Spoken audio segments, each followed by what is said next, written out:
নমস্কার বন্ধুরা, সবাই কেমন আছেন? আশা করি সবাই ভালো আছেন। আমিও ভালো আছি। আজকে আবারও একটি রেসিপি নিয়ে আমি আপনাদের সামনে হাজির হয়ে গেছি। আজকে আমি বানাবো চিকেন ফ্রাইড রাইস। আমি কিভাবে বানাবো সেটাই আজকে শেয়ার করব। আসুন তাহলে শুরু করি আজকের রেসিপি। তার জন্য এখানে আমি বাসমতি চাল নিয়ে নিয়েছি, আর আমার যে পরিমাণ লাগবে সেই পরিমাণ মতন এখানে নিয়ে নিয়েছি। প্রথমেই চালটা খুব ভালো করে ধুয়ে নিয়ে ভিজিয়ে রেখে দেবো আধ ঘন্টার মতো। এদিকে কিছু সবজি নিয়ে নিয়েছি গাজর, কিছুটা পরিমাণ বাঁধাকপি, একটা ক্যাপসিকাম লম্বা লম্বা করে টুকরো করে নিয়েছি, আর কিছুটা পরিমাণ বিনস নিয়ে নিয়েছি। আর এদিকে নিয়ে নিয়েছি কিছুটা পরিমাণ বোনলেস চিকেন। প্রথমেই চিকেনটা একটু ম্যারিনেট করে রেখে দেবো। তার জন্য চিকেনটার ওপরে দিয়ে দিলাম সামান্য পরিমাণ লবণ, আর হাফ চামচ দিয়ে দিলাম লঙ্কার গুঁড়ো, আর খুব সামান্য পরিমাণ দিয়ে দিয়েছি আদা রসুন পেস্ট। আর এখানে দিয়ে দেবো 1 চামচ কর্নফ্লাওয়ার আর হাফ চামচ সয়া সস। খুব ভালো করে মেখে নিয়ে এটা 10 মিনিট রেখে দেবো।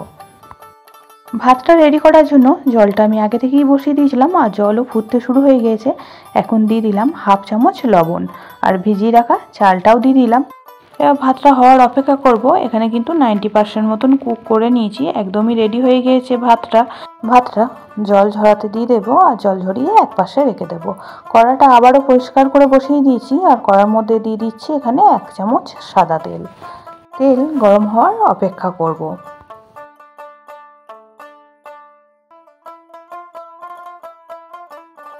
তেল খুব ভালোভাবে গরম হয়ে গিয়েছে। এবার ম্যারিনেট করে রাখা চিকেনটা দিয়ে দিলাম, আর চিকেনটা কিছুক্ষণ টাইম কিন্তু ভেজে নেব।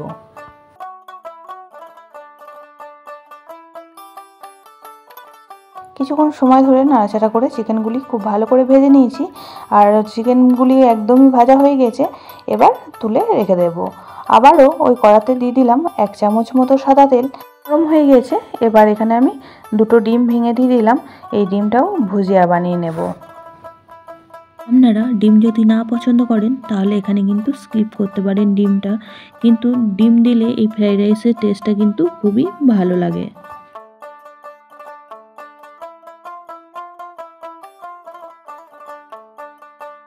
ডিমটাও খুব সুন্দর করে ভাজা হয়ে গিয়েছে।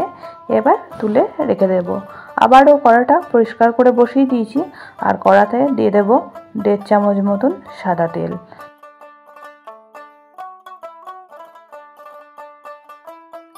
তেল গরম হয়ে গেছে। প্রথমেই এখানে দিয়ে দিচ্ছি কিছুটা পরিমাণ রসুন কুচি। এখানে 10 থেকে 12 কোয়া রসুন কিন্তু আমি কুচি করে নিয়েছিলাম, সেই রসুন কুচিটাই দিয়ে দিলাম, আর লাল করে ভেজে নেব। রসুনটাও লাল করে ভাজা হয়ে গেছে।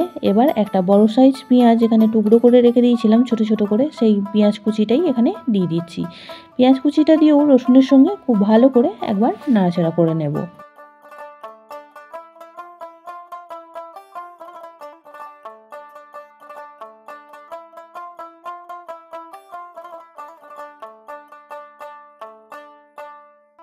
পেঁয়াজটা দিয়েও কয়েক সেকেন্ড ভেজে নেওয়ার পর এখানে কেটে রাখা সবজিগুলি অ্যাড করে দেবো। এখানে সমস্ত সবজিগুলি অ্যাড করে দিচ্ছি। ক্যাপসিকামটা কিন্তু একটু পরে অ্যাড করব, কারণ ক্যাপসিকাম খুব তাড়াতাড়ি কিন্তু নরম হয়ে যায়।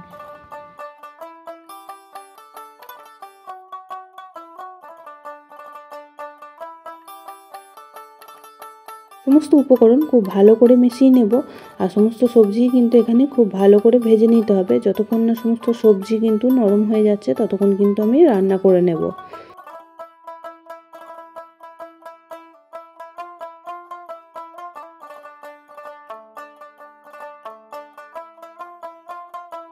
ছোট চামচে 1 চামচ দিয়ে দিলাম লবণ। লবণ দিয়েও খুব ভালো করে নাড়াচাড়া করে একবার মিশিয়ে নিচ্ছি। মিশিয়ে নিয়ে কিন্তু এটা ঢেকে রান্না করে নেব 1 থেকে 2 মিনিটের জন্য।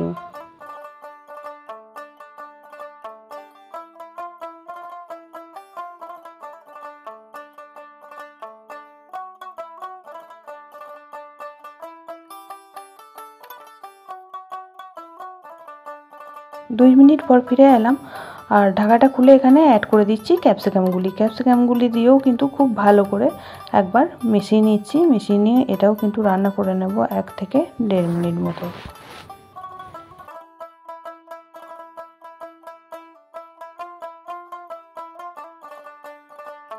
সমস্ত উপকরণ খুব ভালো করে নাড়াচাড়া করে নিয়ে আবারও ঢেকে দিলাম 1 মিনিটের জন্য। আর 1 মিনিট পর ঢাকাটা খুলে নিলাম। একবার নাড়াচাড়া করে দেখে নিচ্ছি সমস্ত সবজি কিন্তু এখানে খুব সুন্দরভাবে ভাজা হয়ে গিয়েছে। এবার দিয়ে দেব হাফ চামচ লঙ্কার গুঁড়ো।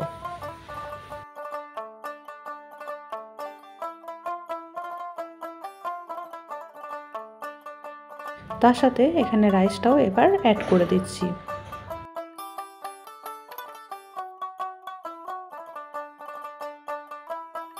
এখানে দিয়ে দিচ্ছি ফ্রাইড রাইস মশলা 1 চামচ। এখানে আমি শেজওয়ান ফ্রাইড রাইস মশলা ব্যবহার করছি। আর এই শেজওয়ান ফ্রাইড রাইস মশলাটা দিয়ে কিন্তু এই চিকেন ফ্রাইড রাইসটা বানালে এর টেস্ট কিন্তু দুর্দান্ত হয়।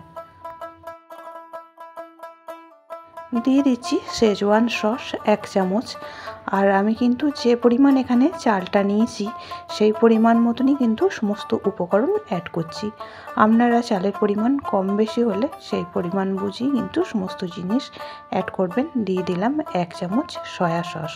সমস্ত উপকরণ এবার খুব ভালো করে মিশিয়ে নিচ্ছি। এখানে মেশানোর কাজটা কিন্তু খুব আলগা হাতে করে নিতে হবে। এইভাবেই ওপর থেকে নিচ অবধি আমি নাড়াচাড়া করে খুব ভালোভাবে মিশিয়ে নিচ্ছি। এখানে কিন্তু বেশি নাড়াচাড়া করলে রাইসগুলি ভেঙে যাওয়ার সম্ভাবনা থেকে যাবে। খুব ভালো করে মিশিয়ে নিলাম। এবার এখানে অ্যাড করে দেব হাফ চামচ মতো চিনি। আপনারা এই পর্যায়ে কিন্তু লবণের পরিমাণটাও দেখে নেবেন ঠিকঠাক আছে নাকি। লবণ লাগলে এই পর্যায়ে কিন্তু সামান্য একটু অ্যাড করে দেবেন। আমি কিন্তু লবণ আর দিই নাই, কারণ চালটা সিদ্ধ হওয়ার সময়তেও লবণ দিয়েছিলাম আর সবজিগুলি ভাজার সময়তেও কিন্তু লবণ দিয়েই ভেজেছিলাম। আর এখানে এবার অ্যাড করে দিলাম ভেজে রাখা চিকেন আর ডিমটা। আবারও খুব ভালো করে মিশিয়ে নিচ্ছি।